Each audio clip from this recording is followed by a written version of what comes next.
Le cirque Kelsey Swift est en route vers une autre finale de conférence. Une 6e consécutive pour les Chiefs de Andy Reid et Pat Mahomes. Une page d'histoire pourrait s'écrire à Détroit alors que les Lions, avec une victoire, participeraient à leur premier Super Bowl. Mais avant, ils doivent battre l'équipe numéro 1 de la NFC. Est-ce que les partisans des Ravens sont confiants? Écoutez notre balado pour en savoir plus, puisque la zone payante est en direct de Baltimore cette semaine. Lendemain de veille difficile pour les partisans des Bills. Pendant que plusieurs songent à abandonner leur équipe, d'autres font preuve de générosité. Les actus de la NFL, les questions du public, la chronique au bar, de savantes analyses et beaucoup d'émotions, c'est ce qu'on vous promet dans ce nouvel épisode de la Zone Payante.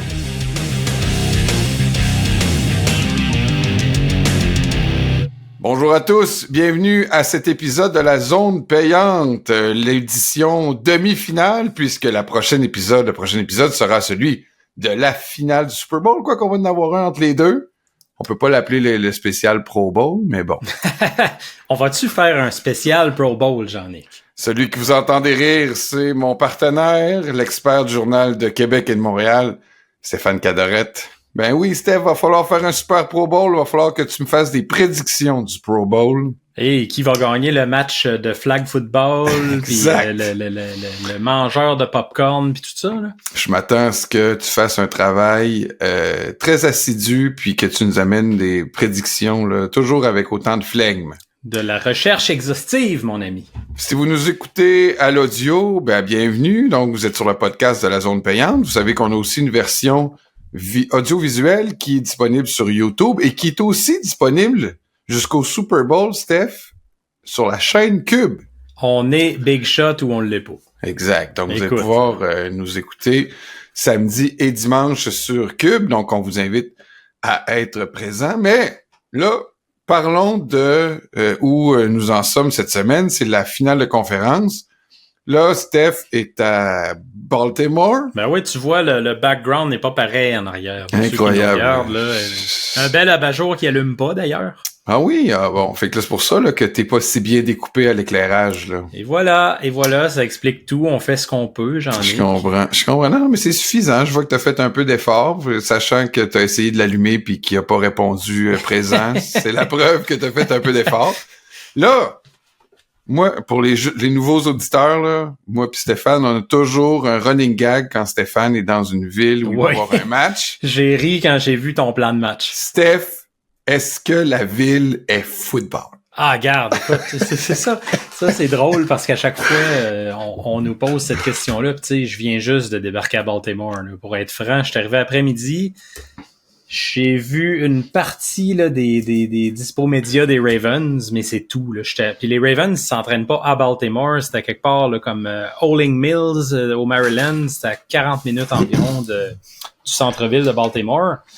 Puis, tout ce que je peux te dire à date, j'ai pas vu la ville, j'ai pas vu l'ambiance, j'ai rien vu de tout ça, mais ça m'a vraiment frappé, moi, en arrivant là dans le vestiaire des Ravens. Deux choses. Les joueurs, c'est une approche très, très easygoing, mais business aussi, tu sais, pas de grandes déclarations, rien de ben choc, là. Puis tu vois que c'est une équipe qui est pas arrivée au bout de sa mission. Là. Dans ses déclarations, là, c'est pas vindicatif. Là, tout le monde nous avait dit qu'on pouvait pas gagner en série, puis Lamar est pas bon en série, puis regardez où qu'on est rendu. On est là. Il y a pas de ça du tout, Jean-Nic, absolument pas. Là. Ils disent, nous autres, ouais, on a gagné, mais c'était pas ça notre but au début de la saison, de se rendre en finale de la conférence. On veut tout gagner. Fait que tu sens qu'ils sont en mission. Ça, c'est bien, je pense, parce que s'ils avaient adopté un peu le ton là, vengeur de tout le monde nous avait dit qu'ils croyaient pas en nous, puis il y aurait eu un danger, je trouve, d'être parvenu au sommet de la montagne, là, puis c'était pas le cas. L'autre chose, puis ça, je suis pas surpris, juste d'un point de vue professionnel, je veux pas m'étendre là-dessus parce que c'est pas ce qui intéresse les gens, mais ça confirme ce que je pensais. Moi, j'avais jamais travaillé avec les Ravens, puis c'est quelle organisation top-notch d'un bout à l'autre, là. Il y en a qui vont aimer que je dise ça, il y en a qui aimeront pas ça, ceux qui trippent Steelers ou Bengals ou peu importe. Mais tu sais, l'idée qu'on se fait des Ravens, c'est que c'est solide du haut en bas, là, puis c'est vraiment ça. Tout est hyper planifié, hyper bien organisé.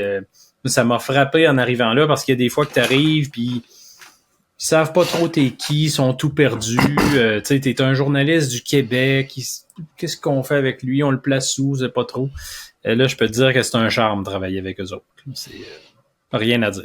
Bon, ben, c'est les deux constats que j'ai faits. Pour ce qui est de l'ambiance puis tout dans la ville, oui, mais là, je comprends, c'est notre running gag, parce que je débarque de l'avion. J'ai à peine mis un pied en avant de l'autre, mais je suis convaincu qu'il va y avoir de quoi de le fun ici, parce que ça m'a l'air d'une ville un peu de col bleu, de travaillants, des gens durs.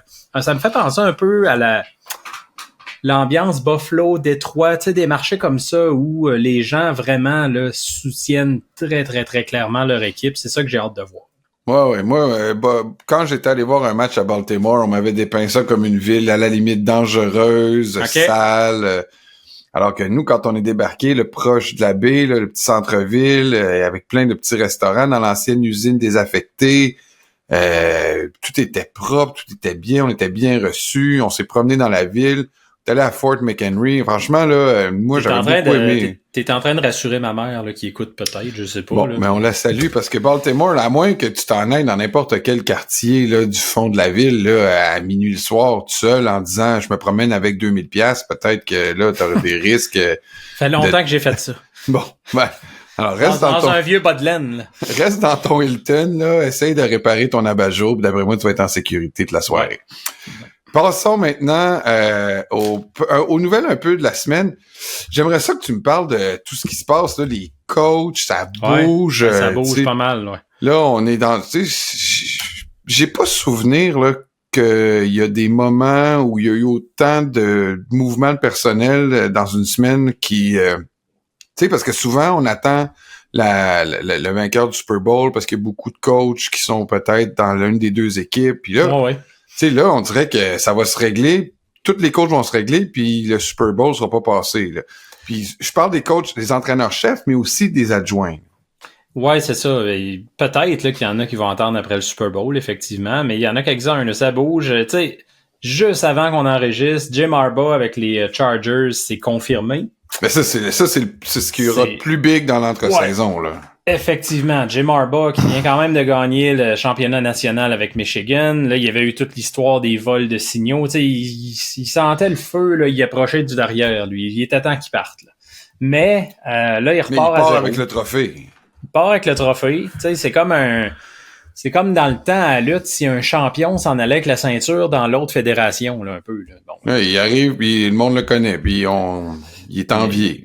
Tu sais, Harbaugh, pour vrai, c'était le plus gros poisson dans le lac. Là. Il y en a qui vont dire Belichick, oui, là, je comprends à cause des 6 Super Bowls puis tout ça, mais Harbaugh, comme candidat, le côté gagnant, tu sais, parce qu'il a pas juste gagné à Michigan, il a fait ça à San Francisco aussi. Rappelle-toi, quand il était avec les Niners, ça a été 3 années de suite en finale de conférence, dont une au Super Bowl. Il a transformé cette équipe-là. Il est arrivé là, c'était un champ de ruines, les Niners. Ils gagnaient plus, il y avait plus de fierté. Les Chargers, ce que j'aime dans ce move-là, est-ce que c'est garant de succès? Non. Mais ils prennent enfin, je trouve, un risque à la hauteur du talent qu'ils ont entre les mains. Tu vas chercher un coach qui a gagné, qui va peut-être se mettre du monde à dos dans le vestiaire, oui, mais qui va amener des résultats normalement assez rapidement. Il tombe avec un bon corps arrière, il tombe avec une équipe, oui, il y a des positions où il y a des changements à apporter, là, mais c'est une équipe quand même qui a du talent. Puis les Chargers, moi je trouve qu'habituellement, tu sais, sont un peu anonymes dans leur marché. Ah ben là, c'est sûr que là, ils viennent de se donner une personnalité. Écoute, ils jouent les seconds violons en arrière des Rams, ils sont contents, hein, tu sais, ils font pas trop de bruit, ils dépensent pas trop au niveau de leur coach. Tu sais, ils ont jamais eu des embauches spectaculaires là, pour les coachs. Là, je trouve vraiment qu'ils tentent un grand coup. Ça change leur approche, ça change le mal de place. Moi, j'aime cette embauche-là, personnellement. Quoi d'autre qu'on regarde, là, le supposé quarterback gourou, là, qui a trouvé une place à Tennessee. Est-ce que Callahan? Ouais, Brian Callahan, c'est le fils de Bill Callahan, à ne pas confondre, là, l'ancien coach des Raiders. Il les avait coachés au début des années 2000, puis lui, c'est un grand spécialiste de la ligne à l'attaque avec les Browns en ce moment. Mais son fils, lui, il était coordonnateur offensif des Bengals depuis quelques années. C'est sûr qu'il a fait du bon travail avec Burrow, avec Jake Browning quand Burrow s'est blessé. Ouais, ça, c'est sûr que... Je pense que c'est ça qui a donné de la valeur. CV, c'est sûr. Tu sais, l'année passée, il a passé des entrevues. Il était sur le bord là, d'avoir parce que tu sais, dire que t'es derrière Peyton Manning pis tout ça, tu sais... Ouais, c'est ça. Tu dis, good, mais peut-être que ça aurait été ma mère pis ça aurait eu le résultat similaire aussi. T'sais. Moi, la question que je me pose dans son cas, c'est qu'à Cincinnati, c'est pas lui qui appelle les jeux, là, c'est Zach Taylor. Un coordonnateur offensif qui appelle pas les jeux, je dis pas que ça peut pas marcher, mais je demande toujours à être convaincu. Puis les Titans, pourquoi ils ont sauté dessus? Je pense qu'ils voulaient changer complètement de culture. Tu sais, t'avais Mike Vrabel qui était plus, disons, sans dire dictateur, c'était plus à la sauce Belichick. Là, tu sais, il voulait prendre les décisions, s'entendait plus avec le DG, alors qu'on dit que Callahan est un gars très collaborateur, puis qui va s'ouvrir à toutes les idées, qui est plus en termes de partenariat avec les joueurs. Ça va peut-être changer là au début, mais bon, je sais pas. J'ai hâte de voir qu'est-ce que ça peut donner comme embauche, parce que j'aimais beaucoup Mike Vrabel à Tennessee. Philadelphie maintenant. Là, ils font du ménage. Il y avait déjà congédié leur coordonnateur défensif, et là, c'est le coordonnateur offensif. Comment que je me trompe, là, j'inverse, là, mais je pense que ils se sont fait donner un... Tu sais, Sirianni s'est fait dire, là... tu fais du ménage ou c'est toi qu'on va ramasser dans l'aspirateur, là? Exactement, puis je pense qu'il fallait qu'il y ait un bon plan de ménage, puis là, c'est en train de se régler, là, semble-t-il que Vic Fangio s'en irait là-bas. Ouais, parce que là, on a appris aussi cette semaine que mon génie, là, Vic Fangio, qui... Tu l'as beaucoup aimé, hein? Franchement, là, à part de finir des matchs à donner peu de points à des équipes comme Washington ou des équipes déjà éliminées, là, tous les partisans des Dolphins ont sur le cœur les 14 points qu'il a donnés à Tennessee dans les 3 dernières minutes en jouant Prevent Defense. Je pense qu'il y a quelque chose qui marchait pas avec les jeunes, il faisait pas jouer beaucoup les recrues, puis même certains vétérans comme voyons, son nom m'échappe, le corner, Jalen Ramsey, tu sais, même, il y a eu de la difficulté à connecter avec les joueurs. Je pense que c'est un gars qui a un peu le vieux style. Fait qu'il s'en irait à Philadelphie où toute sa famille se trouve, mais Philadelphie, est-ce que il va, tu sais, il va m'emmener écoute, Vic Fangio, je regardais ça, là, il y a quasiment plus d'équipes qu'il a pas faites que faites, là. Ouais, c'est sûr qu'il s'est promené beaucoup, là. Fait que là, à un moment donné, tu sais, les joueurs l'écoutent dessus quand ils se disent qu'il sera pas là l'an prochain. Mais tu sais, j'ai hâte de voir là quand même. Philadelphie, c'est pas une défense qui est dépourvue de talent, là, on va s'entendre. Il y a eu des ratés en fin de saison, même pas mal toute l'année en défense là, du côté de Philly, mais j'ai hâte de voir ça. Vic Fangio a quand même une bonne réputation. Je comprends que tu l'as pas aimé à Miami, mais ça reste que, écoute, il a quand même monté top 10, là, la défense de Miami, c'est pas rien. Il faut reconnaître là, qu'il est capable d'aller chercher le meilleur de certains joueurs. L'autre chose, avant, pour finir sur les coachs, parle-moi de Bill Belichick, là. Tu sais, là, moi, j'appelle souvent là, l'entre-saison la saison des rumeurs, des n'importe quoi dont on perd notre temps à parler pour rien, là. Tu sais, ça a commencé avec Bill Belichick à Dallas, là. Ouais. Là, ça a pris le bord. Mike McCarthy va rester, est-ce qu'on comprend? Et là, il est allé supposément faire une entrevue à Atlanta. Ben, pas supposément, parce que je pense que même les Falcons l'ont admis. Et là, qu'est-ce qui se passe avec Bill Belichick? C'est ça qui est le fun au football. Il y a pas de cachette. Les équipes disent ouvertement sur leurs réseaux sociaux, on vient de compléter une entrevue avec un tel. On vient d'inviter un tel à une deuxième entrevue. Puis justement, dans le cas de Belichick, on parle d'une deuxième entrevue à Atlanta. Fait que, tu sais, OK. Quand tu as une deuxième entrevue, sans dire que c'est coulé dans le béton, c'est quand même qu'il y a un intérêt qui est sérieux. Il n'y a pas un propriétaire sur la terre qui perdrait du temps à rencontrer 2 fois Bill Belichick pendant 7-8 heures. Tu sais, ils ont d'autres choses à faire, ces gens-là. Puis Bill Belichick aussi a peut-être d'autres choses à faire là, sur son bateau à Nantucket. Mais pour vrai, Belichick, ça se pourrait.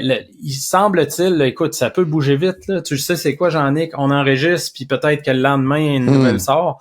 Ça peut bouger vite dans ce dossier-là, mais le point qui achopperait, selon les informateurs qui suivent le dossier, c'est que Bill Belichick serait peut-être réticent à travailler avec un dénommé Rich McKay, qui est président des Falcons, puis il est aussi beaucoup impliqué, lui, dans le comité de compétition, tu sais, tous ceux qui évaluent les règles puis les changements dans la ligue.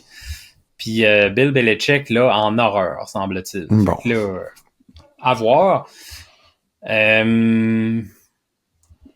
Il paraît que, tu sais, là, tout ce qu'on s'était mis dans la tête, Dallas, Philadelphie, Washington. Quelle perte de temps d'en parler de ça. Ça a l'air que Bill Belichick, je sais pas si c'est vrai, là, mais je pense que c'est Mike Florio qui disait qu'il y en a son tas des gros marchés tu sais, il a fait longtemps New York, lui, après ça, Foxborough. Ouais, il a fait Cleveland, là. En tout cas. Il paraît qu'il voudrait revenir plus à un marché moins médiatisé. Fait qu'Atlanta ferait du sens. On va revenir, ouais, c'est sûr, c'est moins médiatisé. On va revenir aussi à notre un de nos invités du bar, là, quand on avait invité Antonio Pierce parce qu'on espérait qu'il se fasse retirer le titre d'intérim. Il est coach maintenant. C'est clair. Moi, ce que ça me démontre, c'est que notre bar est pris très au sérieux. Je pense que Mark Davis a écouté le segment. Ça me semble clair. Là. J'en suis sûr. C'est nous qui avons convaincu Mark Davis d'enlever le tag intérim à son coach. Puis je suis bien content pour Antonio Pierce.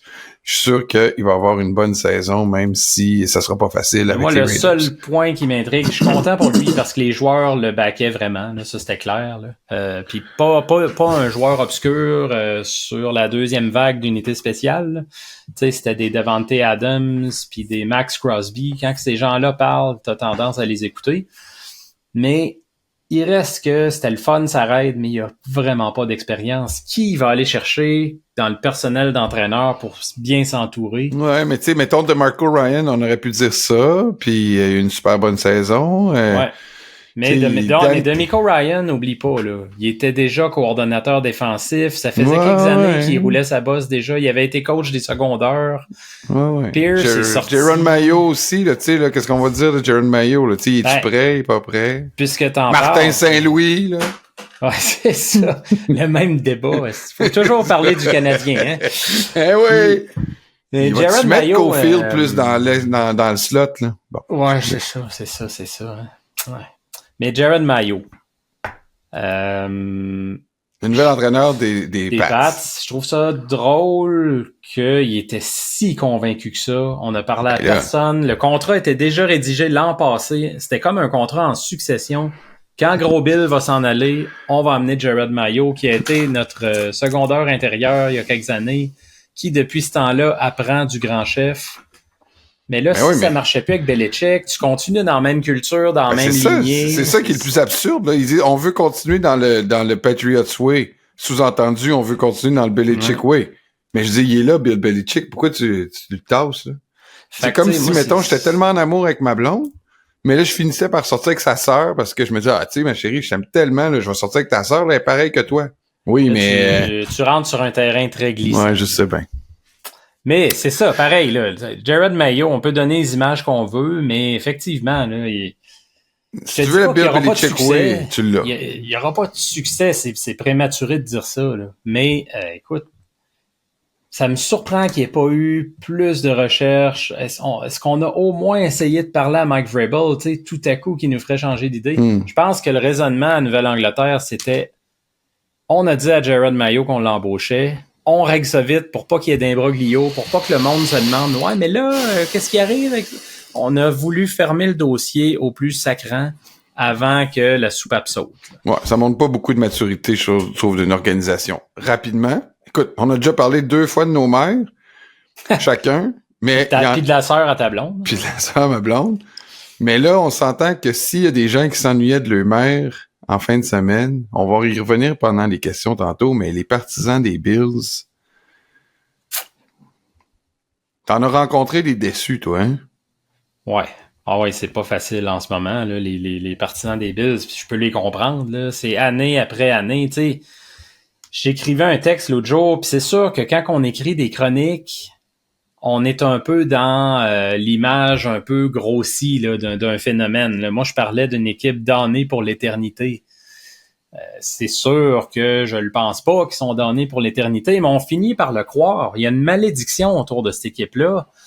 Que ce soit les 4 Super Bowls dans les années 90, le botté wide right de Scott Norwood, là, on a le même phénomène avec Tyler Bass.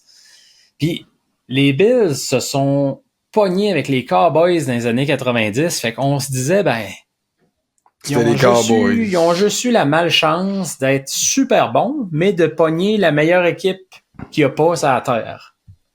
Puis là, on dirait qu'il arrive la même affaire avec les Chiefs. Tu sais, ils sont bons, les Bills. Ils sont très bons. C'est une bonne équipe. On se demande si les Chiefs étaient pas les Chiefs, ça ferait-tu 2-3 fois qu'ils vont au Super Bowl? On le sait pas, là. C'est des si. Mais ça commence à être dur. Puis, je pense que la fenêtre est encore là. On pourra en reparler. Je sais qu'on a beaucoup de questions de nos auditeurs sur les Bills, mais il va falloir des moves. On est 45 millions au-dessus du cap en ce moment, ou 43, peu importe. C'est beaucoup d'argent au-dessus du cap. Puis il y a plusieurs agents libres, là, des joueurs défensifs quand même de qualité là-dedans. Là, tu peux pas juste dire on va se conformer au plafond, on sac tout le monde dehors. Ça peut pas marcher de même. Puis il y a le cas Stefon Diggs qui devient très lourd. On s'arrête.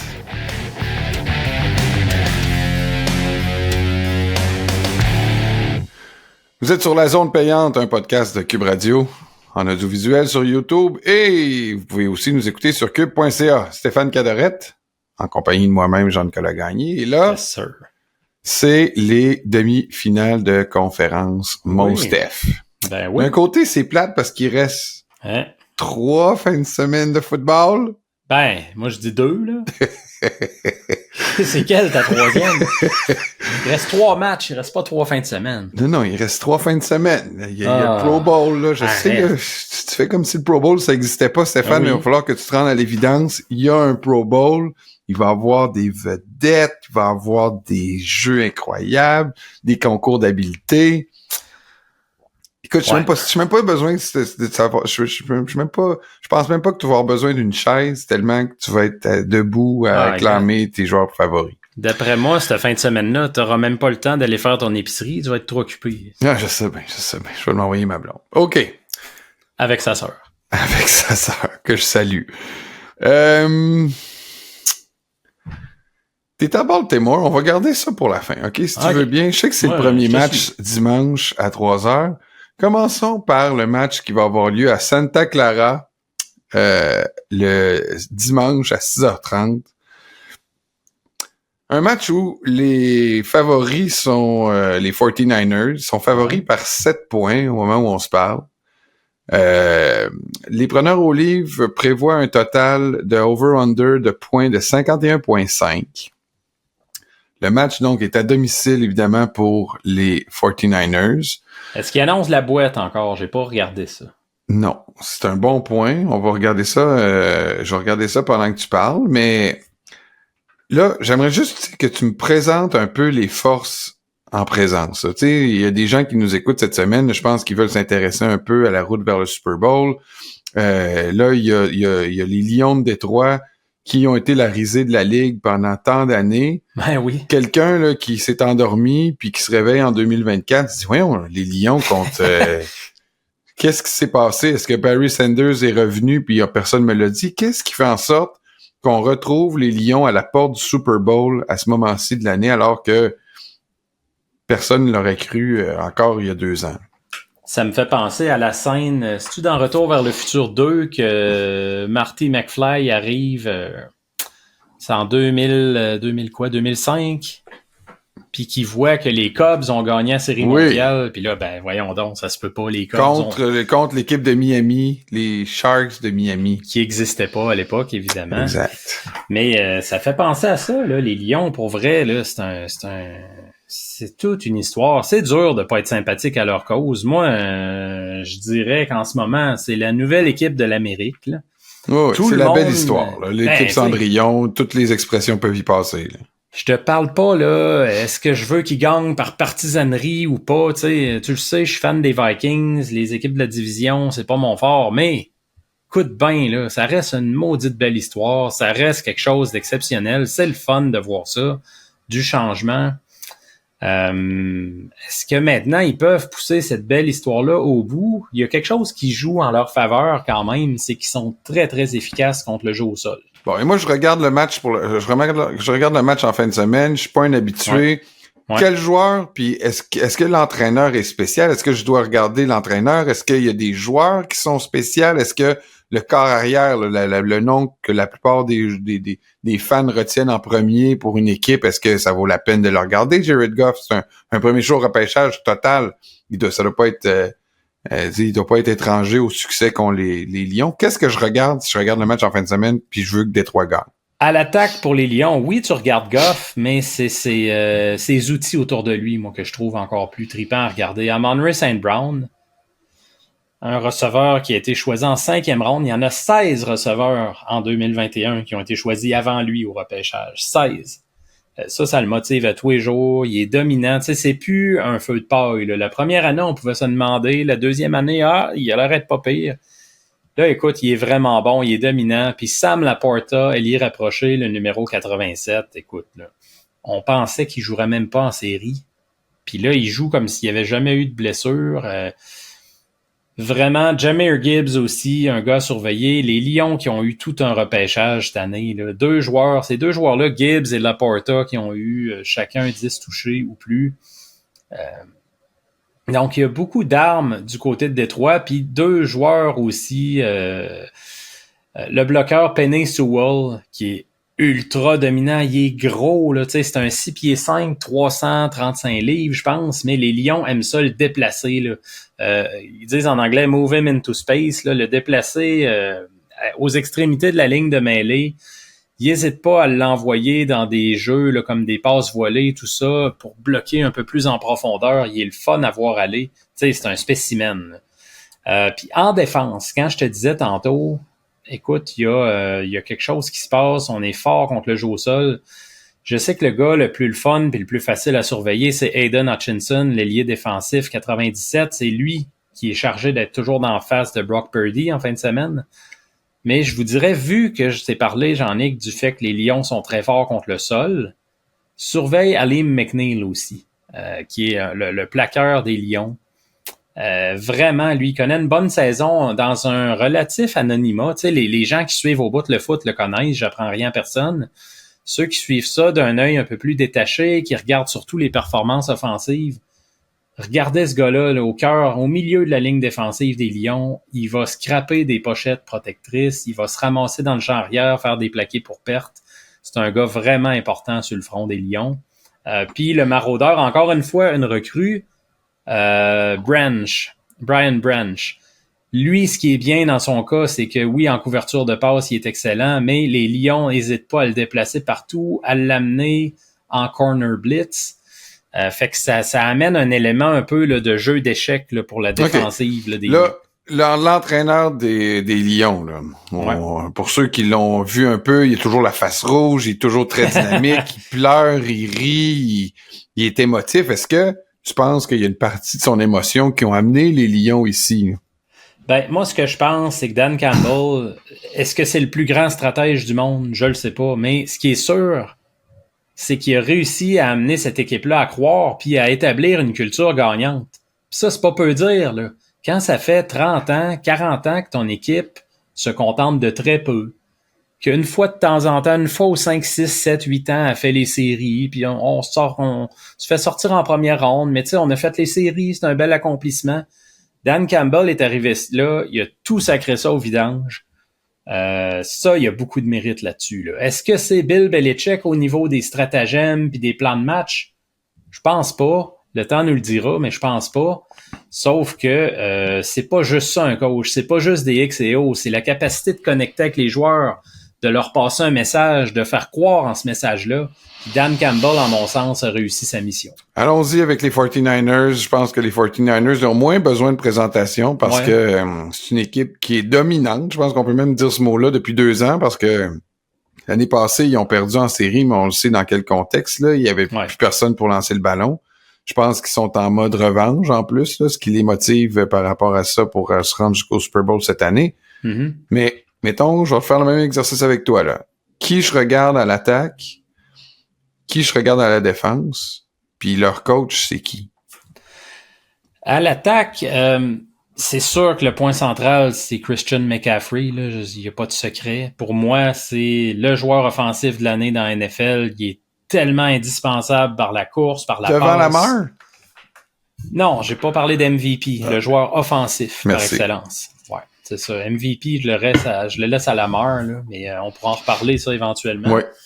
Mais Christian McCaffrey, c'est que c'est la clé, là. Tu sais, des fois, à un moment donné, le jeu au sol marche pas, puis bang, il te pète une course de 45 verges d'un coup sec. Même chose, le jeu aérien, les receveurs ont de la misère à se démarquer. Bon, quelques petites passes à McCaffrey pour fatiguer le front, ça aide beaucoup.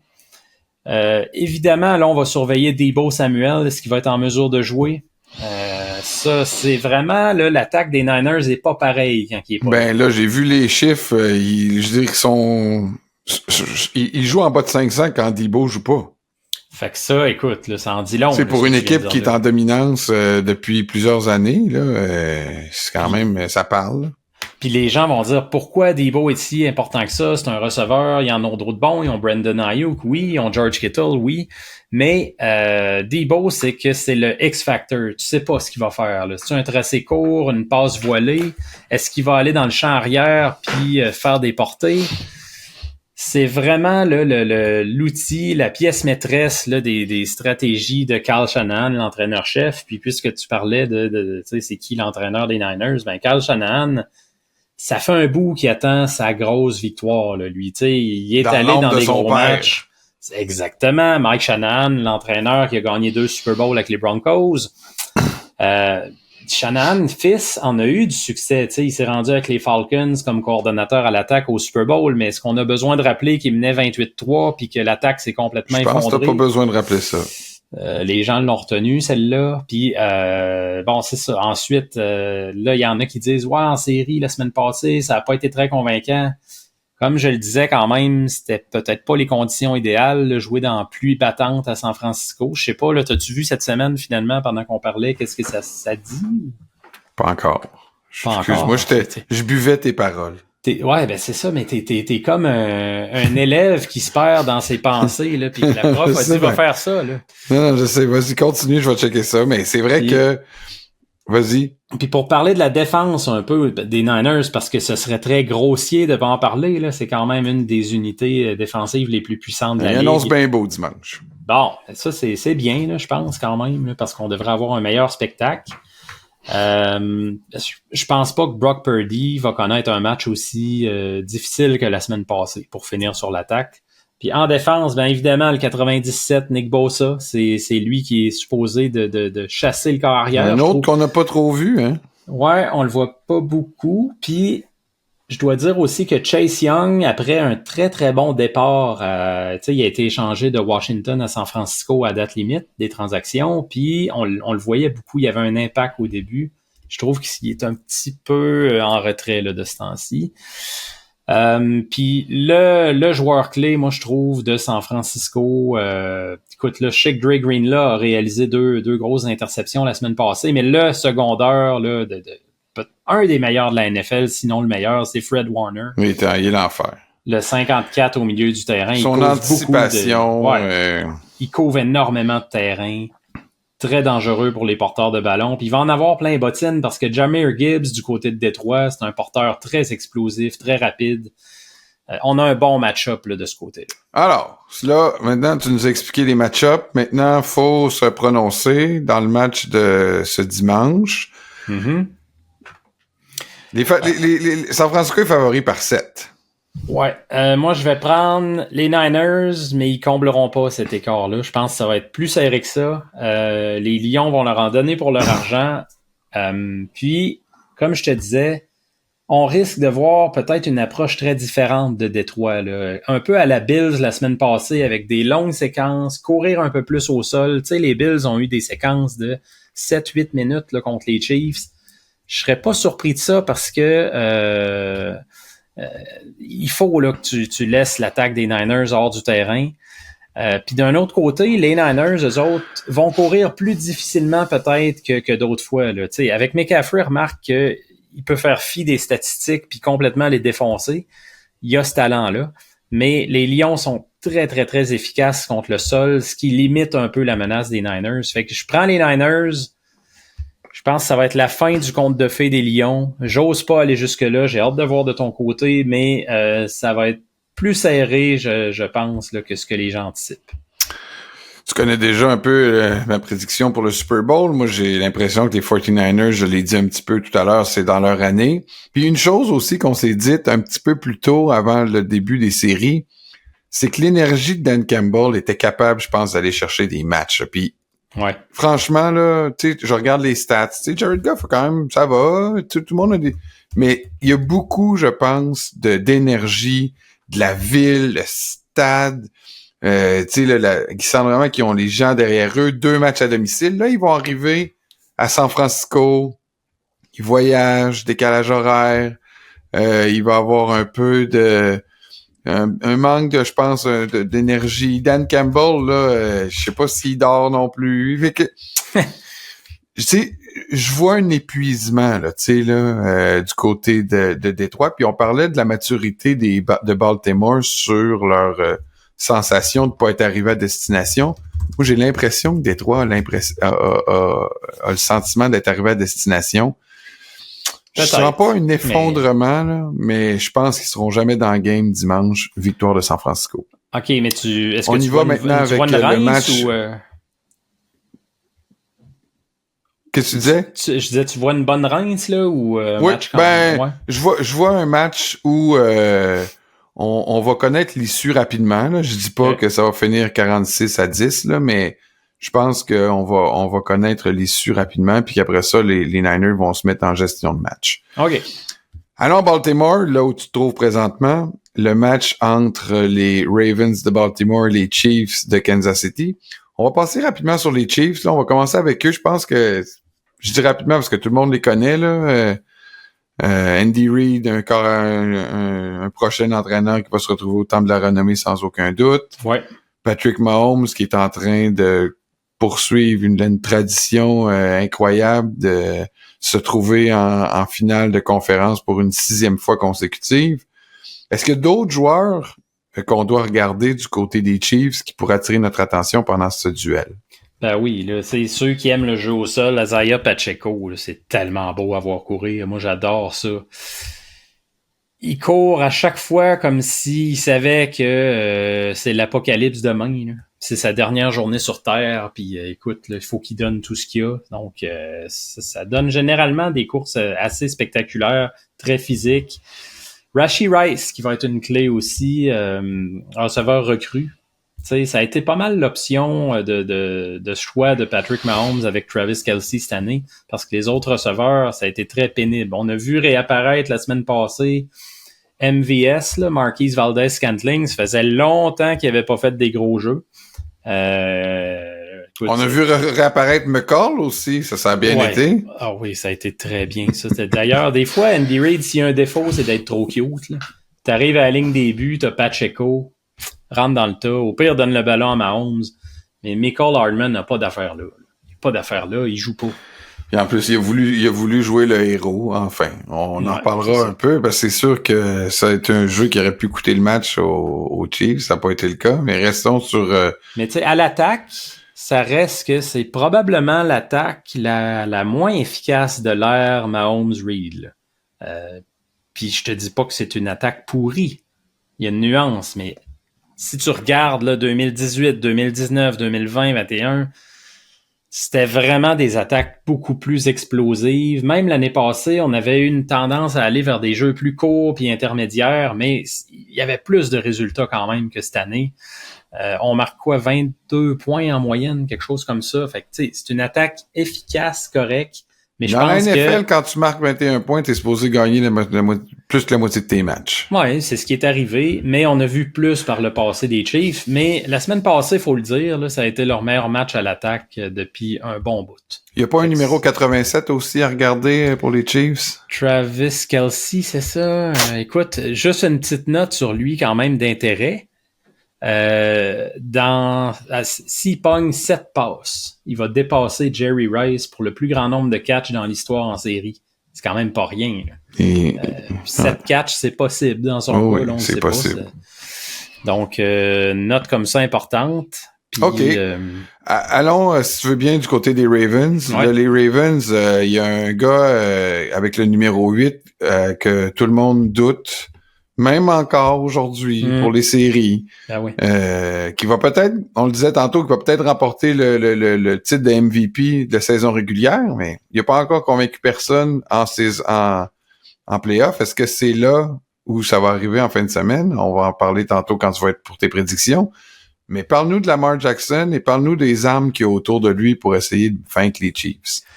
Moi, j'ai aimé bien des choses de Lamar Jackson la semaine passée. Là, il y en a qui vont dire à sa première demi, ça a été bien ordinaire. Oui, mais il a parlé, ça a l'air très, très fort à demi, inspiré les troupes. Puis, semble-t-il qu'il a parlé aussi beaucoup au coordonnateur à l'attaque, Todd Monken, pour dire, écoute, on change d'approche. Il nous blitz.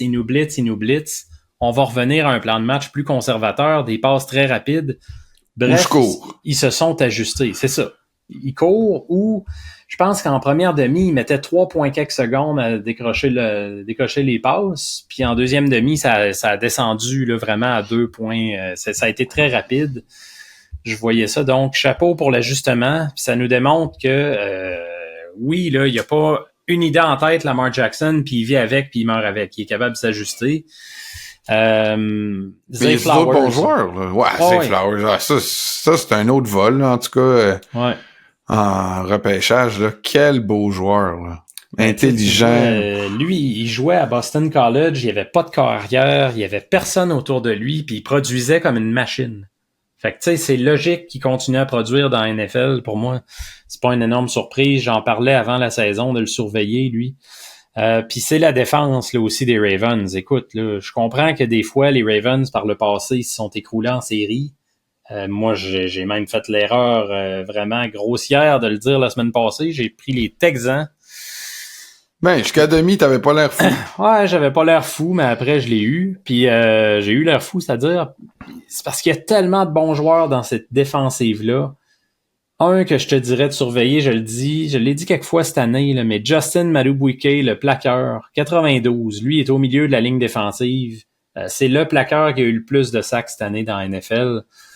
On pense souvent à Aaron Donald, c'est normal, mais là, cette année, lui, il a vraiment pris le contrôle. Ce gars-là est en train de s'établir comme un monstre. Puis il y a des bons joueurs à tous les niveaux dans cette défense-là. Là. Que ce soit Roquan Smith comme secondaire, lui, on dirait qu'il était fait pour être dans cette équipe-là, tu sais. Chicago l'aimait pas, puis il est arrivé là, puis c'est un dieu. Incroyable, ouais, je sais.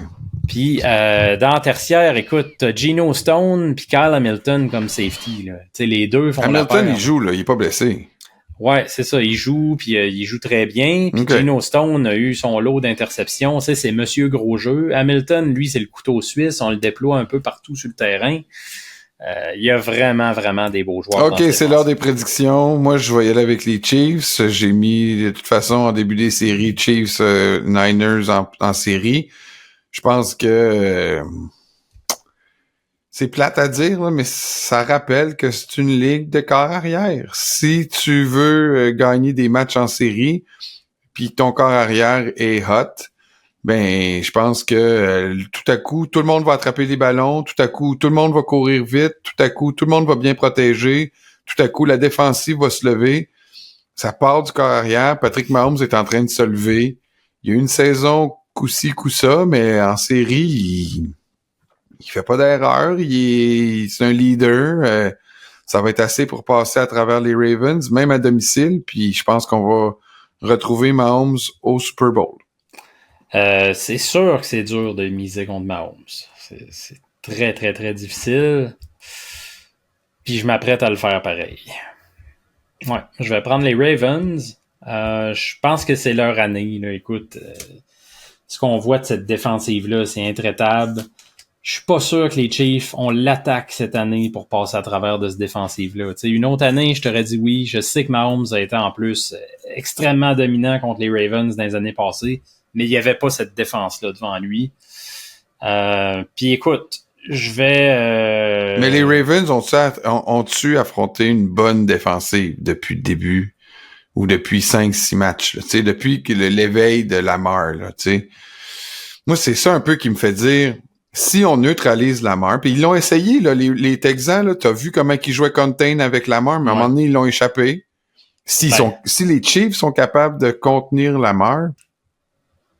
Ils ont une bonne défense, les Chiefs. Faut le donner. Là. On parle tout le temps de Mahomes et de Kelsey puis de sa gang-là, mais la défense joue très, très bien cette année. Mais écoute, je changerai pas d'idée rendu là. Ça va être les Ravens, puis Lamar Jackson va être le seul homme qui peut nous sauver de l'hystérie Taylor Swift au Super Bowl. Seigneur, épargnez-nous. Et voilà. Merci, Steph. Bougez pas.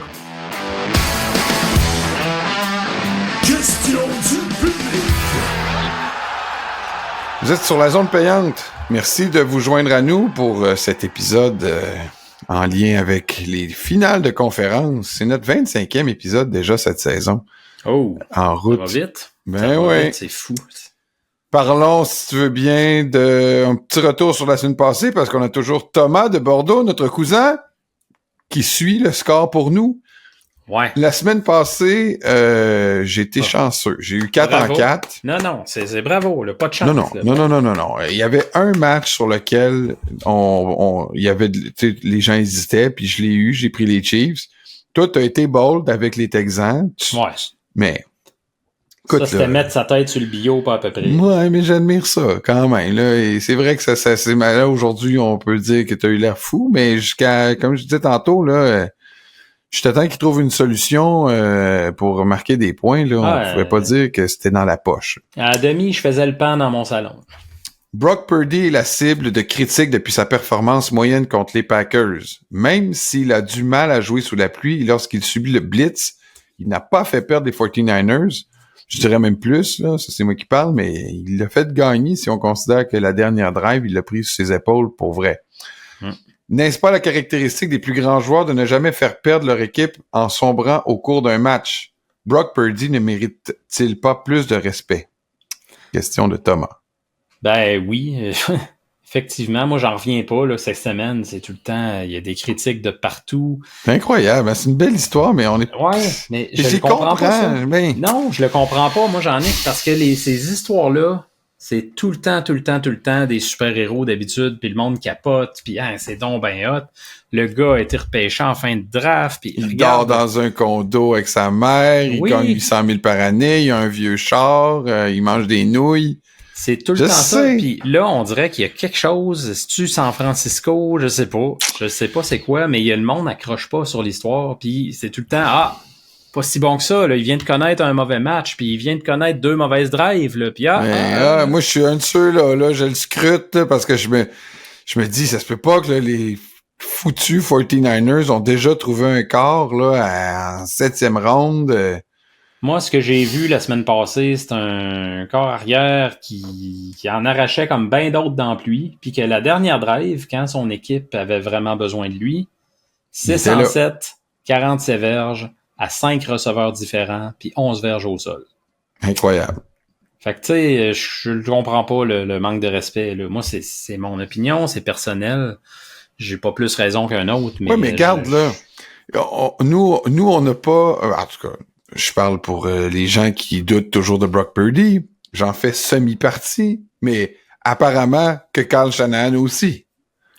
Hey, ça, c'est gros, ça, ce qui est sorti cette semaine. Hein? Il semble-t-il qu'il a dit à Brock Purdy... Ben, pas semble-t-il, je veux dire, Brock Purdy a lui-même dit ça. Brock Purdy a dit que Shanahan lui avait raconté après la dernière saison. Écoute, on va essayer d'aller chercher Tom Brady, mais tu sais, s'il vient pas, on va continuer avec toi, mais il faut que tu comprennes que si on peut avoir Brady, ben, ça va être notre choix numéro 1. Mais il y avait l'aspect, là, on parle de ça, là, puis ça a fait un gros boom cette semaine, mais il y avait quand même un aspect physique à ça aussi à considérer. Là. À ce moment-là, on savait peut-être pas comment il allait se remettre Purdy de son opération au coude. C'était quand même une opération très délicate. Fait que je peux comprendre que Shanahan regardait ailleurs un petit peu, là. Mais écoute, je pense qu'aujourd'hui, il est bien content de l'avoir. Alain nous dit, pourriez-vous nous donner votre power ranking des corps arrière partants qui ont participé aux séries, basées sur leur performance et pas durant les séries, donc leur performance en saison, pas celle des séries. Rapidement, Steph, pour ça, qu'est-ce que tu vois comme power ranking? On insiste là sur le point d'Alain en saison, OK? Lamar numéro 1 pour moi. Mahomes, Josh Allen, Brock Purdy. CJ Stroud, Jordan Love à peu près dans le même panier. Là. Dak, Matthew Stafford, Jared Goff. Tua, je le mets peut-être loin. Je le mets peut-être trop loin, là. Mais écoute, mais la fin de saison a été très décevante. Affreuse, je suis d'accord. Jalen Hurts, même constat. Là, écoute, en début de saison, il aurait été dans le top 3 certainement, mais il a mal fini. Ça a été tough, il était blessé. Je pense qu'il va rebondir l'an prochain, je suis pas inquiet. Mais là, je le mets là pour la saison. Baker, Flacco, malgré que c'est une très belle histoire, ça reste que si tu me dis tu joues avec Joe Flacco ou tu joues avec Dak Prescott, je prends Dak Prescott pareil. Puis je finis avec Mason Rudolph. Danny Veilleux nous dit, êtes-vous d'accord avec Joe Montana qui a dit dans un podcast que le meilleur QB de l'histoire était Dan Marino parce que dans le temps, les QB étaient moins bien protégés? Non, puis j'ai été surpris, j'ai pas vu passer ce podcast-là. Je sais pas si c'est récent, c'est dans les dernières années. Non, il a dit ça au courant de l'année. Là. Il a dit que pour lui, Dan Marino était le meilleur corps arrière de l'histoire, devant lui. Je l'ai pas vu passer, là. Je suis surpris, premièrement, parce que oui, c'est vrai qu'il faut considérer ce facteur-là. Il y a une époque dans les années 80, même 90, que les corps arrière se faisaient démolir, puis c'était de la chair à canon. Il y avait une interception, là, tout le monde se foutait d'où était le ballon, là, ça se ruait sur le corps arrière en puis fou. Les sacs, là, il n'y avait pas question de retenir son poids puis de tomber sur le côté. Il n'y avait pas d'histoire de casse à casque, là, c'était complètement fou, c'était sauvage. Mais ce qui me surprend, c'est que Montana était dans le même bateau. Puis moi, si tu me demandes... Ouais, mais là, c'est ça l'affaire aussi, là. Moi, c'est que Montana. Ouais, mais là, Montana, en disant ça... C'est comme s'il sous-entend qu'à l'époque, les corps arrière étaient meilleurs que ceux en ce moment parce qu'ils étaient plus des toughs. Moi, il s'inclut là-dedans, là. De toute façon, je l'ai souvent dit, je l'ai souvent écrit, taillis ça quand je dis ça, mais au total tout, je prends Tom Brady. Là. Ça fait plus de doute. J'ai quand même hésité pendant certaines années au début de la rivalité Manning-Brady. Non, je comprends que toi, t'as mieux des corps de système. Là. Ouais, c'est ça. C'est pour ça que j'aime Purdy. Mais, non, moi je prends Brady, mais si j'avais à choisir même entre Montana et Marino, à cause du clutch factor, mais Marino c'était un spécimen, c'était un corps arrière pur, un peu comme Manning, mais Marino en plus, il a eu un des meilleurs bras de l'histoire. Puis il n'y avait pas Jerry Rice, puis il n'y avait pas... En tout cas, tu sais, on peut en parler longtemps. Ça finit plus ces débats-là. C'est ça. Parlons du jeu dont on a un peu effleuré tout à l'heure sur Mecole Hardman qui a échappé le ballon à la ligne de 1 en voulant jouer le héros puis tirer son bras. Le ballon s'est retrouvé dans la zone des buts en fumble et c'est un touchback. Ouais. On retourne au 20. Ouais. 2 questions là-dessus. OK, il y a Mathieu qui nous écrit puis il y a Jean. Je vais lire la question de Mathieu d'abord. Croyez-vous que ça sonne la fin du règlement où un joueur échappe le ballon en entrant dans la zone des buts? Et le ballon est redonné à l'équipe adverse à la ligne de 20. Il me semble que c'est une pénalité très coûteuse. Ouais, puis Mathieu Bourgeois qui nous dit aussi bravo pour votre podcast, j'en manque pas un. Merci Mathieu. Est-ce que ça sonne la fin? Je sais pas, mais je sais qu'il semble y avoir, de ce qu'on lit un peu partout, il y a un momentum pour revoir ce règlement-là. Mais par expérience dans la NFL, ça prend plusieurs années des fois avant qu'un règlement change, même quand c'est un règlement très contesté. On rappelle, pour ceux qui savent pas, ça prend 24 des 32 équipes qui approuvent un changement. Bon, c'est pas facile. Jean lui dit, on a vu l'échappée du joueur des Chiefs à la ligne de 1, qui est sorti sur le côté par la zone des buts, ce qui a résulté un touchback. Mais que serait-il arrivé si c'est arrivé un porteur des Bills à sa ligne de 1? Si je comprends bien la question, un porteur des Bills échappe le ballon dans sa zone des buts, puis le ballon sort hors ligne, c'est un peu ça? Ben, c'est un safety, tout simplement. Exact. Toucher de sûreté, 2 points, puis tu bottes le ballon à l'autre équipe. Jean, aussi, deuxième question. À la première séquence de jeu, 3e et 17, Josh Allen dépasse la ligne de mêlée, lance le ballon vers Johnson, qui est à l'arrière, mais le ballon part de la ligne du 27 et est attrapé à la ligne du 28. Pourquoi le centre de commande n'est pas intervenu? C'est un bon point, puis sur le coup, à la télé, moi, je dois l'admettre que je l'avais pas vu comme ça. Moi, je pensais que c'était une latérale, puis que c'était bien réglo, puis après avoir vu des reprises puis des images là sur Internet, on voit que c'était une passe illégale. Arrière, non, c'est ça. C'était vraiment une passe illégale. Je sais pas pourquoi le centre de commande n'est pas intervenu. Est-ce qu'ils ont tout simplement manqué de temps? Question en suspens. Bon, là, on va tomber dans le bout un petit peu plus triste. Là. La séquence de questions qu'on a eues de nos auditeurs sur les Bills. Il y en a eu plusieurs. On va essayer d'exorciser tout ça. On va peut-être faire du tri aussi. Là. Il y en a eu vraiment beaucoup sur les Bills. Ouais, mais on va commencer par Luc. Lui, Luc, il semble un peu maussade. Les Bills sont-ils maudits ou des chokers? Ah, Luc. OK, C'est des maudits, c'est pas des chokers. Non, pour moi, choker, je fais juste une différence, OK? Pour moi, choker, ce que Dallas a fait... C'est s'effondrer, c'est ça. Là. C'est 46-16. Ou Philadelphie a choqué. Parce que il n'y a pas juste ça, c'est pas juste le pointage, c'est que tu perds contre une équipe que tu es vraiment supposé battre. Mais les Bills, ça fait 3 fois sur 4, je pense, dans les dernières années, si je me trompe pas, qui perdent contre les Chiefs, qui sont une excellente équipe. Je veux pas excuser les Bills, mais c'est facile de balancer le terme choker. Ah, il choke. Écoute, tu pognes l'équipe de l'heure dans la NFL depuis 2018-2019 environ. Là. Une équipe qui a gagné 2 Super Bowls, qui en a perdu un autre. C'est pas évident de battre des clubs comme Tommy ça. Moi, qui nous dit... qualifie pas ça de choker. Tommy qui dit, qui part le premier, Diggs ou McDermott? Ouais, McDermott, je me demandais s'il allait être safe. Honnêtement, là, je me demande ce qui a amené l'équipe au bout de ses capacités, tu sais, mais il semble-t-il qu'il revient. On n'a pas d'indication. J'ai l'impression que c'est un intouchable, là, McDermott. Là. Ben, je commence à le croire parce que là, il y a de plus en plus de grogne. Il y a eu des articles qui ont sorti cette année. Tu sais, on sent que ça commence à grenouiller un peu. Fait qu'il aurait peut-être été temps de penser à ça, mais il semble qu'il soit safe. Fait que je vais dire Diggs va partir en premier. Mais tu penses qu'il va partir, Diggs? Ça va être compliqué parce qu'il y a une histoire de contrat là-dedans que si tu le libères avant le 1er juin ou que tu l'échanges, il te coûte plus cher que si tu le gardes. Il va compter pour 31 millions ça. justement salarial. Fait que là, c'est embêtant. Un past June 1st cut. C'est ça. Là. Il y a des technicalités un peu complexes là-dedans, mais il va falloir que les Bills soient très créatifs ou qu'ils acceptent de payer le prix. Là. Hugo Bellan qui nous dit 5 ans consécutifs de playoffs et pas de Super Bowl. C'est vraiment triste. Comment on fait pour briser une malédiction? Ah, ben ça, Hugo, malheureusement, il n'y a pas, de secret de sorcellerie, il n'y a pas de magie noire, il n'y a pas de... Tu peux essayer d'allumer des cierges puis d'incanter les saints, là, mais écoute, faut juste être patient. Moi, je dirais à Hugo Bellan, écoute, les Chiefs ont attendu 50 ans.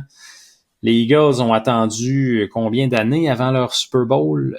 Tu sais, ça peut être très long, malheureusement. Là, il y a pas de Jonathan secret. Qui dit, est-ce le temps de faire un grand ménage à Buffalo lorsque l'équipe d'entraîneurs en place semble incapable de gagner en éliminatoire? Ben, il suffit de penser, ouais, c'est ça. Ils ont gagné, mais ils perdent tout le temps contre la même équipe. Il suffit de penser au fake punt. Là, on peut se faire une petite parenthèse sur le fake punt. Ouais. Ou à la défense de Leslie Frazier qui devient une passoire dans les matchs importants. De plus, plusieurs vétérans très onéreux sous-performent dans les matchs importants. On vient d'en parler de Stephon Diggs. Mais Von Miller, je peux pas dire qu'il a tout arraché. Là. Ah, Colin, non. Von Miller est invisible. Que feriez-vous si vous étiez le DG des Bills? C'est une catastrophe, là, Miller, là, depuis sa blessure l'an passé. Ses accusations. Moi, j'en serais rendu, je pense, à apporter un changement. J'ai souvent défendu McDermott. Je pense que ça reste un bon entraîneur. J'ai l'impression qu'il se replacerait ailleurs. Ce serait pas si long. Mais avec cette équipe-là, est-ce que le message passe encore? Est-ce qu'on peut pas essayer de brasser la soupe un peu?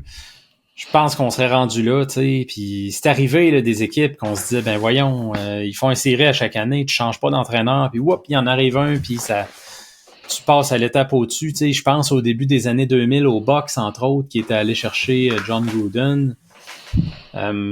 Des fois, ça prend juste un changement là, pour passer l'étape qui te manque. Là. Je pense qu'il serait rendu là, mais j'ai pas l'impression que ça va se faire. On s'en va dans les Jérômes. On va commencer par Tremblay. Avec le succès des jeunes joueurs comme Laporta et Kincaid, croyez-vous que la position d'allié rapproché va jouer un rôle plus important dans le futur? Et avoir joué les Packers, est-il mieux d'avoir un excellent groupe de receveurs ou en avoir un All-Star? 2 questions. On commence par les tight ends. Je pense que les tight ends... eux aussi, là, ils trouvent qu'ils sont négligés là, comme position. Ça fait quand même quelques années là, qu'il y a une recrudescence. Moi, je dirais des tight ends. C'est arrivé avec Gronk au début des années 2010. Puis on voit que de plus en plus d'équipes même vont s'en chercher 2. Tu regardes ce que les Ravens font. Bon, Mark Andrews est blessé. mais ils ont repêché Isaiah Likely. Imagine si les deux sont sur le terrain en même temps, là, ça peut faire mal. Il y a de plus en plus d'équipes là, comme ça. Les Packers en ont repêché 2 aussi. Je pense que c'est pas une tendance du futur, c'est vraiment une tendance là, du présent puis même des dernières années. Jérôme, qui lui nous parle des Pats, il nous parle du pan d'histoire qui se tourne avec le départ de Belichick. Il y a quelques questions, on va en prendre une ou deux. Pourquoi les Pats n'ont pas profité de cette occasion pour sonder le marché auprès d'autres entraîneurs plutôt que de prendre quelqu'un du sérail, qui plus est, qui n'a jamais été head coach ou coordonnateur? Ben, c'est ça. J'ai l'impression que les Pats avaient le contrat en poche pour Mayo l'an passé. Tu sais, Mayo voulait aller passer des entrevues ailleurs, puis Robert Kraft l'a retenu en disant, écoute, on va gérer ça à l'interne, on va te donner une belle augmentation, puis on va mettre du langage dans ton contrat qui fait que tu es le prochain coach des Pats. Ça ressemble à ça, en tout cas, toute cette opération-là, parce que moi, je le répète, je l'ai dit en début de show, mais je suis très surpris qu'on n'ait pas exploré au moins d'autres avenues. Quel moment retenez-vous du passage de Belichick chez les Patriots en dehors des Super Bowls? Pour Jérôme, lui, c'est la victoire contre les Bills avec seulement 3 passes. Ah, vent, le match dans le vent. Là, ouais, c'est ça, c'était spectaculaire. Quel moment en particulier? Écoute, moi, ça va être plus ses points de presse légendaires, son sourire contagieux, ses réponses longues et réfléchies. C'est plus ça que je retiens. Moi, c'est sûr qu'en tant que partisan des Dolphins, là, c'est sûr que j'ai des beaux souvenirs de lui en enlevant son casque, déçu d'une des défaites contre les Dolphins.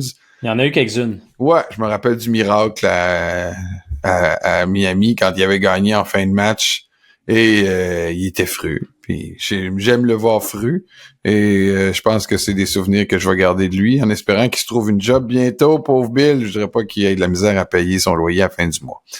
Sam Vanout qui nous dit « Salut les gars, bon début de playoff. Pour ma part, go Ravens! » Bon. Quelle est la règle pour qu'un QB puisse se débarrasser du ballon dans les gradins ou la spiker au sol? Spiker au sol, ben il y a pas de règle comme telle. Là. C'est en autant que tu arrives à la ligne de mêlée, que ta formation est bien setée, qu'il n'y a plus personne qui bouge, tu spikes le ballon, c'est tout. Il n'y a pas de règlement comme tel. Puis, dans les gradins ou n'importe où, faut juste que tu sortes de la pochette protectrice. Là, il monte là, en dehors des traits assurés. Si tu es sorti de là, tu peux lancer le ballon comme bon te semble. Mais si tu es dans ta pochette, tu peux pas dire « Ah, il y a personne de libre, je m'en vais me faire casser en deux, il y a 2 gars qui arrivent sur moi, je lance le ballon dans la foule. » Ça marche pas comme ça. Puis il faut aussi que tu la ramènes minimalement à la ligne de mêlée. Exactement. Quand tu sors de la pochette. Ouais, j'oubliais, mais c'est vrai. Donc, terminons avec le moment Robin, notre cher Robin, qui nous a pas oublié cette semaine. Notre jingle. Je sais. Je peux l'essayer, tant un peu. Tu me mets de la pression. Je vais voir comment je réagis sous la pression. Tu risques d'être déçu. Mais on va essayer de voir si on a le moment Robin cette semaine. Ça regarde mal. Point. Bon, alors ça sera ça notre thème pour Robin cette semaine. Stephon Diggs, donc encore lui, est-il la vedette la plus surévaluée de la NFL? Dimanche soir, il s'est fait remarquer pour 2 raisons. Son échappée des plus coûteuses et son invisibilité. Je dirais aussi qu'il met beaucoup d'efforts pour son look d'avant-match. Là. Il y avait une espèce de veste, là, froufrou, bleu, jaune, orange, pas trop. Là. Okay. Moi, du monde qui passe le temps à s'habiller en clown pour aller à un match, là, je trouve qu'il devrait peut-être plus se concentrer sur le livre de jeu. Ceci étant dit, c'est pas Robin qui parle, c'est moi. Je ne compte plus les matchs des séries où Diggs a été presque invisible. Son grand problème est la couverture adverse. Ben, toi, par exemple, tu te rappelles d'un match où il n'a pas été invisible, Diggs, mais bon, c'est pour d'autres raisons. Le miracle de Minneapolis. Oui. Et ça, voilà. C'était tout un catch contre les Ravens, justement. C'était pas contre les Ravens, c'était contre les Saints. Oui, contre les Saints. Son grand problème est la couverture adverse. Il n'arrive pas à se démarquer, devenant ainsi inutile. Comme c'est en plus un joueur qui pense davantage à lui qu'à l'équipe, les Bills devraient-ils s'en départir pendant qu'il a encore une valeur? Ben oui, comme je te disais. C'est vraiment une valeur à cause de son contrat, là. C'est ça le problème. Et voilà, pendant qu'il y a encore une valeur, l'autre chose, il y a le gros contrat. Il est improductif depuis plusieurs semaines. Il disparaît dans les grands matchs. Là, j'ai sorti une stat cette semaine dans mon analyse de match. Dans les 3 dernières défaites des Bills en série, il a totalisé 63 verges. Tu sais, ça veut dire qu'il y a beaucoup des pans de match au complet qui disparaît. Puis l'autre chose, c'est qu'il va avoir 31 ans. Ouais. C'est 31 ans l'an prochain. Tu mets tout ce que je viens de dire ensemble. Je pense que les Bills, à ce stade-là, s'ils veulent repartir sur des nouvelles bases, il y a beaucoup de bons jeunes receveurs au repêchage. Maintenant, il faut choisir le bon. Ça, c'est bien beau de dire « on en prend un ». Oui, mais encore là, il ne faut pas se tromper. Mais l'autre chose, c'est que faut pas que tu t'attendes d'avoir à ce stade-ci de sa carrière, avec tout ce qu'on vient de dire, une grosse valeur pour Diggs. Tu vas avoir peut-être mieux que rien, mais tu n'auras pas grand-chose de mieux que rien, je pense. C'est aller aussi vite que ça dans son cas. Merci à vous d'avoir participé à cette émission par la voie de vos questions. Vous pouvez nous écrire en nous interpellant sur les réseaux sociaux, sur Twitter, sur Facebook. Vous pouvez surtout être membre de notre groupe Facebook, Nos précieux conseils de fantasy football. On va repartir un peu la machine aussi cette semaine. Steph, on va lancer la discussion sur les matchs du week-end comme on a fait la semaine passée. On a eu beaucoup de participation. Ouais. Donc, on va mettre nos prédictions sur la page, puis vous pourrez mettre les vôtres aussi. Et vous pouvez aussi nous écrire par courriel, c'est la façon la plus rapide parce que Stéphane les lit toutes très vite. À quelle adresse, Steph? Une machine. La zone payante à commercial-québécoismedia.com. Merci.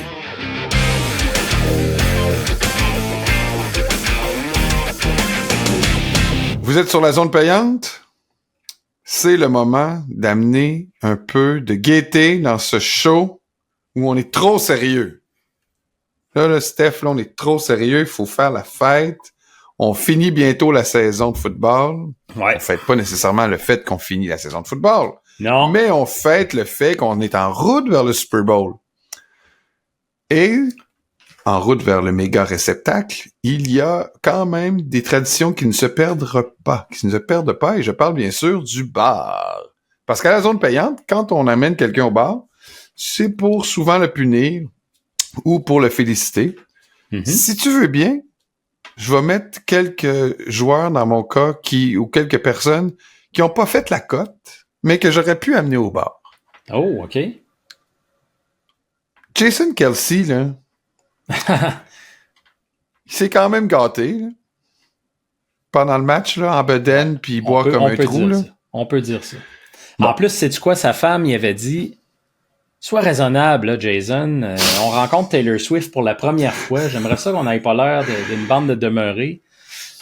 Et Jason a dit, moi, je suis Jason Kelce. Là. Je vais faire ce que je veux. Bon, il a fait ce qu'il a voulu. Il s'est promené, il s'est exhibé et il a bu comme un trou. Il a eu l'air d'avoir du fun aussi dans le tailgate. C'est le même qu'on l'aime, là. C'est un fou, là, un peu, là, tu sais. Bon, mais je l'amènerai pas au bar parce que je considère qu'il a assez bu.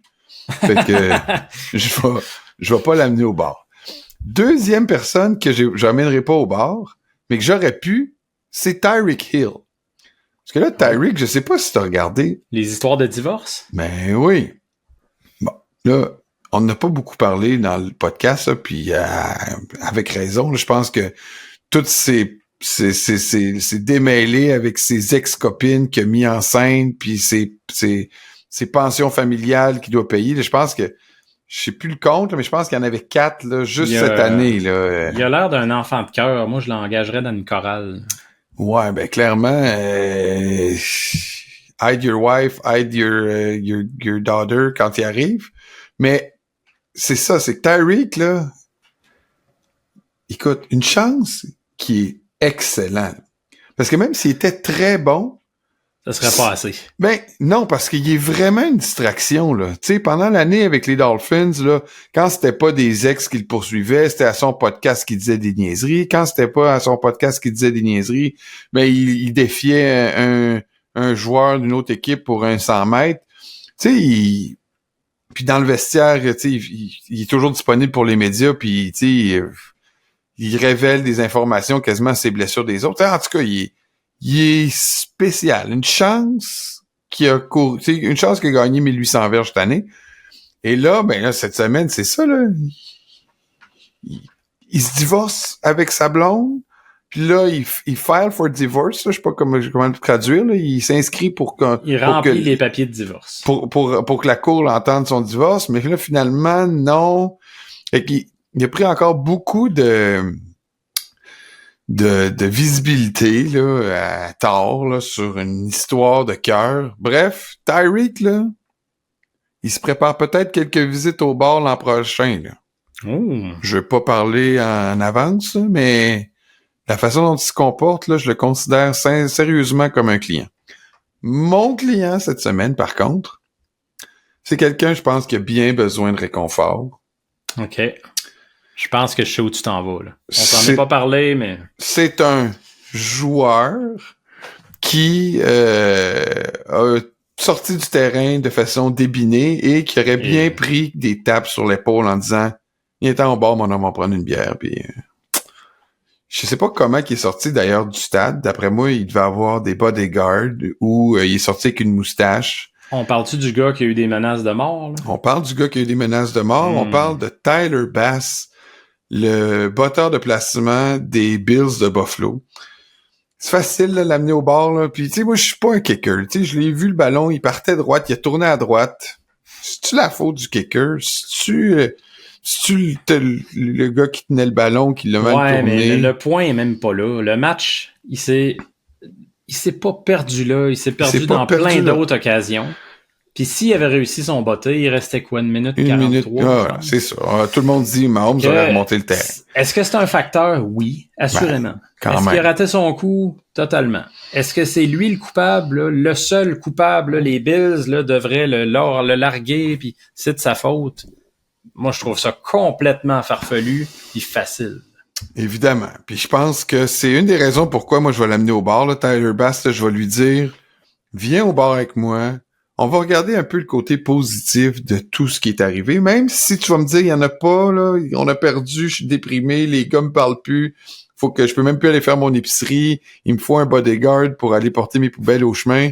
J'entends tout ça, mon Tyler, ça doit pas être facile, mais regarde les gens qui, eux, t'appuient, qui continuent de t'appuyer, et il y en a, au point où une des fondations que Tyler Bass appuie, la 10 Lives Club, a eu une avalanche de dons.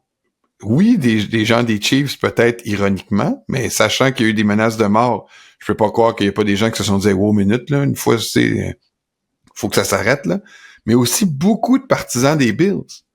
Et à l'heure où on se parle, écoute, Steph, il approche le 300 000 de dons pour sa fondation. C'est merveilleux, ça, quand même. Là. Ça, là, la Bills Mafia, je comprends que, tu sais, on est sévère des fois avec vous, puis là, vous avez eu des années, tu sais, fast, là, puis vous avez été, vous en êtes enorgueillis, puis vous avez peut-être un peu, des fois, dépassé les bornes à baver les autres équipes, mais quand il est le temps de faire des grands gestes, vous en faites. Puis ça, c'en est un. Bravo à la Bills Mafia. Oui, vraiment. Puis pour ça, là, je vais amener je vais faire vivre un bon moment à Tyler. Yes. Comme il semble apprécier les chats. Je suis content que tu le fasses dans ce sens-là. Comme Tyler semble apprécier les chats, parce que le 10 Lives Club est une fondation pour venir en aide aux chats errants. Ben, je vais lui faire boire un 3 petits chats. Oh! Hein? Raffiné. Tu me voyais pas venir, hein? Non, pas en tout.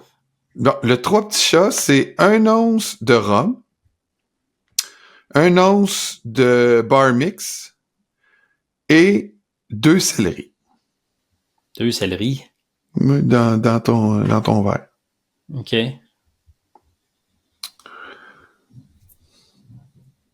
Écoute, je suis pas sûr que c'est super bon, là.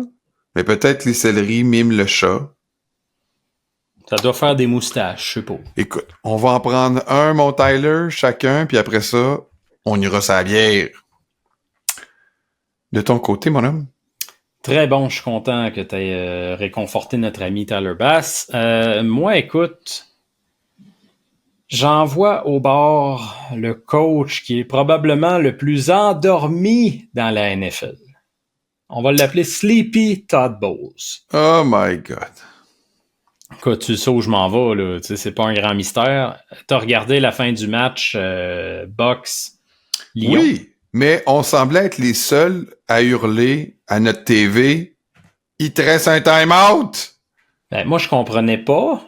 Puis après ça, je me suis dit, ça va être le scandale, tout le monde va le crucifier. Puis non, pas tant que ça. Puis bon, finalement, ça a été un sujet quand même. Il y a eu à se justifier en point de presse, tout, mais j'ai trouvé que ça avait passé presque trop sous silence. C'est 31-23. Ouais. C'est le 3e essai à la ligne de 30 des Bucks. Ouais. Jared Goff met le genou à terre. Il reste 36 secondes. Il leur reste un temps d'arrêt. Todd Bowles s'assied, il enlève son casque, envoie serrer la main du coach. Puis là, ben, tout le monde se fait l'accolade sur le terrain. Puis alors qu'il était à un touché de gagner, d'égaliser. Puis là, tout le monde dit « Ouais, mais il reste un time-out, il y aurait 36 secondes. » Puis là, lui, ce qu'il a dit après, c'est « Ouais, mais écoute, on sait quand un match est perdu, ça sert à rien d'étirer l'agonie. Là. Il s'était aligné pour le placement. Puis là, avec leur placement, ben, il aurait été à 11 points d'avance. On n'aurait jamais pu remonter ça. Fait que ça sert à rien. OK. Premièrement, qu'est-ce qui dit que Détroit se serait vraiment aligné pour le placement, qu'il n'aurait pas essayé de les mettre plus profondément dans la zone avec un punt? Qu'est-ce qui dit que si c'était un placement, que le snap aurait été bon? Qu'il ne serait pas arrivé un accident avant de botter, là, n'importe quoi, une gaffe, que le botté est bloqué. Puis qu'est-ce qui dit, par-dessus tout, que le placement aurait été réussi? On parle d'un placement de quoi, 49 verges, si je calcule bien? 48, 40, ouais. Puis Michael Badgley, il a quand même raté en carrière 11 de ses 48 placements de 40 à 49 verges, j'ai vérifié. C'est quand même 11 fois sur 48, t'as toujours bien des chances. Moi, je comprends pas que, même si t'as des minimes chances, je comprends là, que les chances étaient minimes, puis qu'il aurait resté des miettes, puis de rien au tableau, là, mais il en est arrivé des miracles au football. J'arrive pas à me rentrer dans la tête qu'il a pu abandonner comme ça. Pour moi, c'est scandaleux.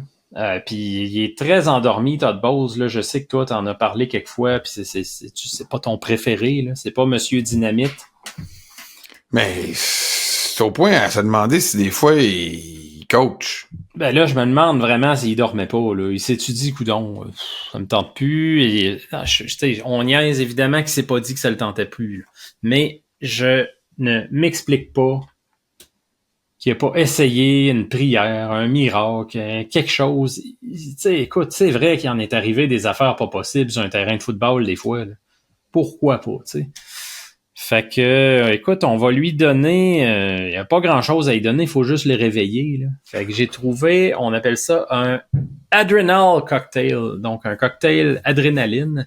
En fait, on dit cocktail, mais c'est un mocktail. On va quand même pas lui donner de l'alcool. Il est déjà sur le point là, de tomber dans un profond état comme homo-éthylique. Ah oui, fait que tu sais, écoute, tu lui donnes une goutte d'alcool puis ça va le faire trépasser. Là. Moi, je veux pas avoir un mort sur les bras. Là. Tu sais, on a déjà un endormi. Là. Je te comprends. Le bar est pas là pour achever les gens. Là.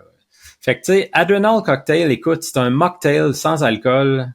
Du jus d'orange là, bien pulpeux là, pour qu'il y ait du vrai jus d'orange, là, pas une cochonnerie là, de plein de sucre. L'orange pressé, là, idéalement. De l'eau de noix de coco. Ça, on sait que ça a des vertus là, vraiment vivifiantes, il paraît. Ah. Ouais. Il paraît. J'apprends. Je pourrais pas te dire. Et du sel de mer, parce que le sel de mer va amener le sodium qui aide à maintenir le bon taux, là, justement, là, d'adrénaline. Puis on dit que le sel de mer régule le stress. Bon, dans son cas, peut-être que je sais pas si ça ferait parce que faut peut-être qu'il soit un peu plus stressé. Ouais, c'est ça. Après moi, sa tension va bien. Mais je pense que l'ensemble du mélange va au moins éviter qu'il tombe encore plus dans un coma. Donc, un cocktail adrénaline pour Monsieur Sleepy Bowles. Merci Stéphane, merci à vous d'avoir été là. Bon match ce week-end. Participez à nos discussions sur notre page Facebook et on se retrouve la semaine prochaine. Bye.